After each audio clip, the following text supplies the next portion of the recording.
Hi, Dr. Jen Andrade, the Active Person's Chiropractor, and I'm here today with my lovely assistant, Tommy Lee Bones, and we are going to be talking about plantar fasciitis. The first one is start off by defining what plantar fasciitis is, helping you to understand the words, and then we'll talk about a few of the causes that I often see in my office when I have patients that have plantar fasciitis. Let's talk first about the two words, starting with plantar. Plantar just means the sole of the foot or the bottom of the foot. That's what that is.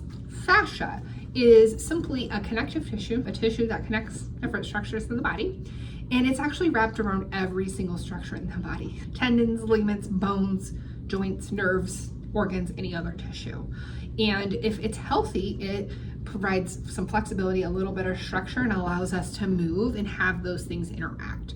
And when that's not happening, when things are tight, we're not flexible, that's when we start to get inflammation, and then we start to get discomfort. The other term I wanted to define is itis, or that part of the word. It's not really a term. If you see the ending itis on a word, that just means inflammation of that thing. So in this instance, the fascia, which we just talked about, is inflamed. That's what plantar fasciitis is. Inflammation of the fascia on the bottom of the foot.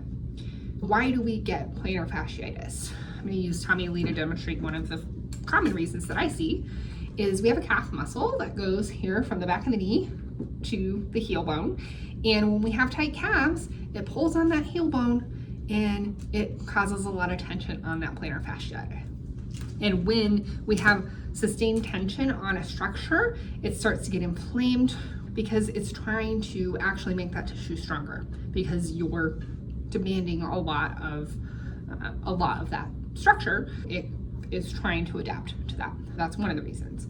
Another reason that I commonly see is footwear that is not properly supporting your foot.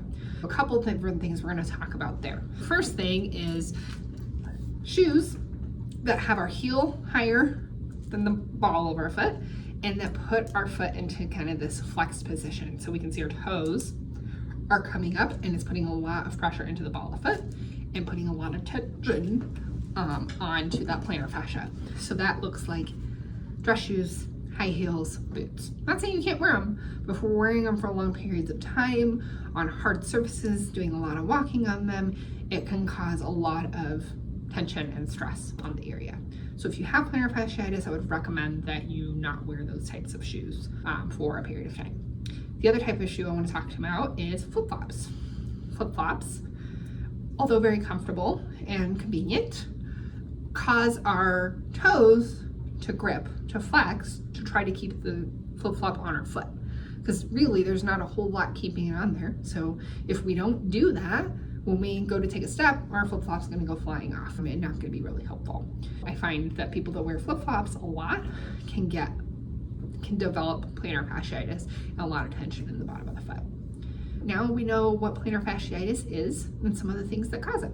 Hopefully you found that helpful. Thanks for listening. Dr. Jen Andrade, the Active Person's Chiropractor.